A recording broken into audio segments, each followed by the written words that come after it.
오늘의 에스겔 46장 1절에서 5절까지 말씀 묵상합니다.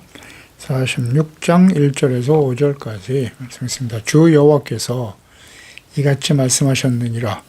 안뜰 동쪽을 향한 문은 일하는 엿새 동안에는 닫되 안식일에는 열며 초하루에도 열고 군주는 바깥문 현관을 통하여 들어와서 문벽 곁에 서고 제사장은 그를 위하여 번제와 감사제를 드릴 것이요 군주는 문 통로에서 예배한 후에 밖으로 나가고 그 문은 저녁까지 닫지 말 것이며 이 땅 백성도 안식일과 초하루에 이 문 입구에서 나 여호와 앞에 예배할 것이며 안식일에 군주가 여호와께 드릴 번제는 흠없는 어린 양 6마리와 흠없는 순양 1마리와 그 소재는 순양 하나에는 밀가루 1에바요 모든 어린 양에는 그 힘대로 할 것이며 밀가루 1에바에는 기름 1흰씩이니라. 아멘. 안식일에 드려지는 거룩한 예배. 바벨론 포로 생활 이후에 회복되어 예루살렘으로 돌아와 세우게 될 새 성전 비전을 보여주신 후에 제사장과 레위인들이 사역에 전념할 수 있도록 지켜야 할 정결과 거룩함을 위한 제사법, 군주들, 지도자, 권력자들의 역할과 사명, 백성들이 성전에 나와 드려야 할 제물과 제사에 대한 규례, 절개에 관해서 자세히 말씀하십니다. 모세를 통해서 주셨던 과거 성막과 제사법에 대한 가르침과 맥을 같이 하죠. 아무리 크고 화려한 성전을 건축한다고 해도 제사장들과 백성들이 성전의 중요성, 제사법에 나타난 하나님의 뜻과 명령에 대한 이해와 실천이 없다면 아무 의미가 없는 것입니다. 과거 이스라엘 백성들이 멸망의 원인을 깊이 묵상하고 교훈을 얻어야 합니다. 본장에서는 매일 드려야 할 상번제, 안식일에 지켜야 될 제사와 규례와 그 의미와 특히 왕들의 역할의 중요성에 대해서 말씀하십니다. 1절에 여호와께서 말씀하시기를 안뜰 동쪽을 향한 문은 일하는 엿새 동안에는 닫아놓고 안식일에는 열어라, 초하루에도 열어라고 말씀하고 계시네요. 성전의 문, 바깥 동문, 이 동문은 에스겔 44장 1절 3절이죠. 나를 데리고 성소의 동쪽을 향한 바깥 문에 들어오셨다. 그 문이 닫혔더라. 여호와께서 이르되 이 문은 닫고 다시 열지 못할지니 아무도 그리로 들어오지 못할 것은 이스라엘 하나님 여호와가 그리로 들어가셨기 때문이다. 그러므로 닫아두어라 라고 말씀하셨죠. 왕은 왕인 까닭의 안길로 이 문 현관으로 들어와서 거기에 앉아서 나 여호와 앞에 음식을 먹고 그리로 그 길로 나갈 것이다. 바깥 문과 같이 안뜰의 동문 역시 폐쇄되어 있었고요. 하나님이 들어오신 문이기 때문입니다. 닫혀있는 동안 안뜰의 동문은 안식일과 월삭 때만 왕과 군주라고 되어 있죠. 지도자, 권력자들이 제사를 드릴 수 있도록 예외적으로 열게 하셨습니다. 그러니까 제사를 목적으로 열리는 성전의 문이라는 거죠. 오직 제사와 예배를 위해서 열려지는 성전의 문이다. 예배 이외에 다른 목적으로 성전을 개방하거나 사용하는 일을 금하셨습니다. 그러니까 성전을 단순히 건물이나 사람들의 모임을 갖는 장소로 이해하는 것은 옳지 않습니다. 교회 안에서 다양한 행사를 진행하기도 하는데요. 교회를 이웃에게 개방하여 편의를 제공하는 시설이 되어야 한다라는 생각을 가지고 행동하는 교회들도 있습니다. 이웃에게 편의를 제공함으로써 전도에 도움이 될 수 있다라고 생각하는데요. 교회를 단순히 사람들이 모이거나 편의를 위한 시설로 여기는 일을 조심해야 합니다. 거룩하신 하나님께서 임재하시는 예배의 처소가 되어야 하고 그곳에서 예배하며 기도하는 목적, 거룩함의 회복에 맞춰져 있어야 합니다.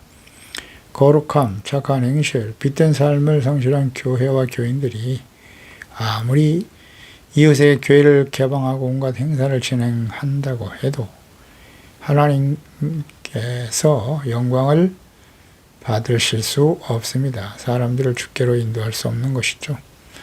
성전에서 제사를 드릴 때만 성전문을 열라고 하신 하나님의 뜻에 대한 올바른 이해가 필요합니다. 2절에 군주는 바깥문 현관을 통해서 들어와서 문벽 곁에 서고 제사장은 그를 위해서 번제와 감사제를 드려라. 군주는 문 통로에 예배한 후에 밖으로 나가고 그 문은 저녁까지 닫지 말아라. 그러니까 왕은 안식일과 얼싸게 백성들의 죄를 대속하기 위해서 바깥문 현관을 통해서 들어와 문벽 곁에 설 수 있도록 허용하십니다. 하지만 군주는 이 문을 통해서 안뜰까지 들어갈 수 없었고 단지 문턱까지만 이룰 수 있었다.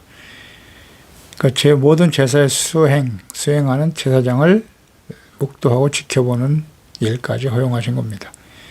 이는 포로기 이전에 안뜰 출입이 제한되지 않았던 솔로몬 성전의 경우와는 차이가 있네요. 여호야다 제사장의 경우에 여호야다 제사장에 의해서 기름받은 요아스 왕이 있었죠. 왕하 11장 14절에 왕이 귤에 들어 단 위에 섰고 장관들과 나팔쓰고 왕의 곁에서 모셔섰으며 온 백성이 즐거워하여 나팔을 부는지라. 아달랴가 옷을 찢으며 외치되 반역이로다. 여호야다 제사장이 요아스를 왕으로 세울 때의 과정인데요. 그때 요아스가 어렸기 때문에 성전에 숨겨두고 아달랴에 의해서 박해를 받고 있는 상황이었기 때문에 그랬을 것입니다. 요시야 왕 때도 보면 왕하 23장 3절에 왕이 단 위에 서서 여호와 앞에서 단 위에 서서 여호와 앞에서 언약을 세우되 마음을 다하고 뜻을 다하여 여호와께 순종하고 그의 계명과 법도와 율례를 지켜 이체에 기록된 언약의 말씀을 이루게 하리라. 그 안뜰 제단에서 하나님께 제사를 드릴 수 있었습니다. 새 성전에서는 비록 군주라고 할지라도 그 성전에 엄중한 규칙을 준수해야 함을 지시하는 한편 제사 수행에 대한 왕과 제사장의 직무상의 엄격한 구분을 두셨습니다. 물론 이전에도 모세의 율법에 왕은 제사장이 드린 제사나 제물을 드릴 수 없습니다. 이를 무시하고 성소에 들어가 분향했던 우시아의 경우가 있었죠. 역대하기 26장 16절이었는데 그가 강성하여짐에 마음이 교만해졌어요. 그래서 악을 행하고 그의 하나님 여호와께 범죄하되 여호와 성전에 들어가서 향단에 분향하려 한 것입니다. 그때 제사장이었던 아사랴가 여호와의 용맹한 제사장 80을 데리고 그의 뒤를 따라 들어가서 우시아 왕 곁에 서서 그에게 이르되 우시아여 여호와께 분향하는 일은 왕이 할 바가 아니요 오직 분향하기 위하여 구별함을 받은 아론의 자손 제사장들이 할 바니 성소에서 나가소서. 왕이 범죄하였으니 하나님 여호와에게서 영광을 얻지 못하리이다. 우시아가 손으로 향로를 잡고 분향하려 하다가 화를 냈습니다. 회개하고 돌이키지 아니하고 교만해졌다는 거죠. 그가 제사장에게 화를 낼 때 여호와의 전안 향단 곁 제사장들 앞에서 그의 이마에 나병이 생겼다. 대제사장 아사랴와 모든 제사장의 왕의 이마에 나병이 생겼음을 보고 성전에서 급히 쫓아내고 여호와께서 치심으로 왕도 속히 나가니라. 죽을 때까지 나병을 앓다가 생을 마감하는 우시아, 회개하고 돌이키지 않았다는 얘기죠. 왕과 제사장의 직무를 엄격히 구분해 주셨습니다. 왕은 백성들이 경건하고 거룩한 백성이 되도록 상번제와 안식일, 월삭 등의 절기를 철저하게 지켜 제사를 드리고 인도해야 할 책임을 가지고 있습니다. 이것이 하나님께서 군주로 세우신 권력을 맡기신 목적이에요. 거룩한 하나님의 나라가 되도록 자신과 백성들을 가르치고 인도해야 될 막중한 사명과 책임이 있는 것입니다. 이를 종된 마음으로 하나님을 사랑하고 경외하는 일에 마지막까지 최선을 다한 사람이 다윗입니다. 3절에 이 땅 백성도 안식일과 초하루에 문 입구에서 나 여호와 앞에 예배할 것이며 하나님 예배는 하나님 앞에서 하는 거예요. 그러니까 왕이 안식일과 월삭 등에 성전에 나가 제사할 때 모든 백성들도 성전 문 입구에서 하나님 앞에서 예배하라고 명령하십니다. 그러니까 왕이 솔선수범하여 제사를 드릴 때 모든 백성들도 함께 성전에 모여 거룩하신 하나님의 임재하심 앞에서 두렵고 떨림으로 경외하는 마음으로 예배하는 자들이 되어야 하는 것입니다. 이전에 이스라엘의 멸망의 원인, 왕과 제사장들이 자신에게 주어진 이 역할과 사명을 상실하고 하나님께 나와 예배와 기도를 드리지 않음으로써 백성들도 성전을 멀리하고 온갖 우상과 불의한 죄악을 행함으로 돌이키지 못하고 결국 하나님의 공의 심판에 직면하게 된 것입니다. 오늘날도 목사와 재직들이 하나님을 경외하고 예배하며 순종하는 거룩한 삶의 모범을 보여야 합니다. 그리스도인 하나님의 자녀들의 정체성과 사명에 대한 분명한 인식을 가지고 충실하고 성실하게 주를 섬기는 자들이 되어야 하는 것이죠. 베드로전서 2장 9절에 그리스도인들의 정체성이죠. 너희는 택한 족속이고 왕같은 제사장들이고 거룩한 나라여 그의 소유가 된 백성이다. 왕같은 제사장, 거룩한 나라, 하나님의 소유된 백성이니 삶을 통해서 가정에서 삶의 현장에서 주님의 거룩한 삶을 본받고 따라야 되는 거예요. 솔선수범하여 의와 거룩함과 진실함을 나타내야죠. 4절에도 안식일에 군주가 여호와께 드릴 번제는 이와 같다. 소제,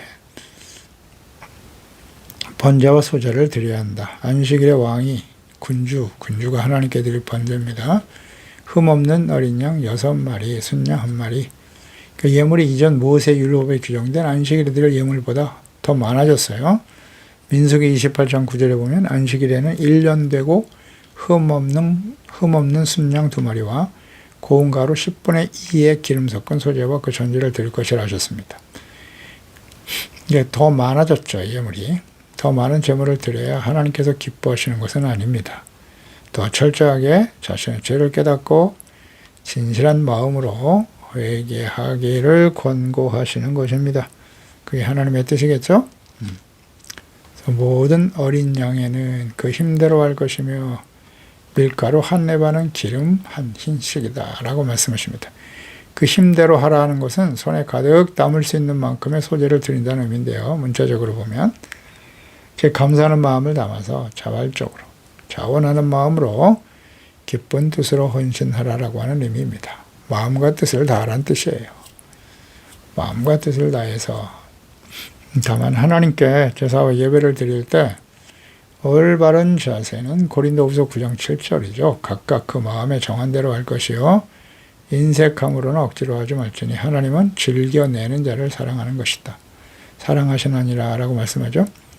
그러니까 힘대로 한다는 것은 하나님께 대한 감사, 사랑의 마음을 담아 자기가 드릴 수 있는 즐거운 마음으로 기쁜 뜻으로 헌신하라라고 하는 뜻입니다. 네. 기도하겠습니다. 하나님 아버지, 오늘도 주의 말씀을 묵상합니다. 하나님께서 안식일에 드려져야 될 거룩한 제사와 예배에 대해서 말씀하고 계시네요. 하나님의 뜻을 우리가 바르게 알고 하나님의 성소, 교회, 초소는 거룩한 곳입니다. 그곳에 하나님의 거룩한 임재하심 앞에서 지도자가, 군주가 먼저 솔선수범하고 모든 백성들이 함께 하나님 앞에서 주님을 경배하는 태도를 가지고 거룩한 나라 주님의 뜻을 이루어가야 한다고 말씀하십니다. 교회에서는 목사와 재직들이, 또 가정에서는 부모가 하나님을 두렵고 떨림으로 섬기고 말씀 묵상하고 기도하며 주의 말씀을 순종하는 삶의 본을 보이는, 그래서 하나님이 다스리시는 하나님의 나라를 온전히 이루어가게 하시고 이러한 삶의 모습, 빛된 삶의 모습을 통해서 모든 사람들에게 하나님의 영광을 나타내는 것이 매우 중요한 그리스도인들의 사명입니다. 왕같은 제사장으로 가정에서 교회 안에서 먼저 본을 보이고 또 삶의 현장에서 그리스도인이기 때문에 의와 거룩함의 본을 보이며 주의 영광을 나타내는 우리의 몸을 하나님이 기뻐하시는 거룩한 산 제물로 드려지는 우리 모두가 되게 하시옵소서. 예수님의 이름으로 기도드리옵나이다. 아멘.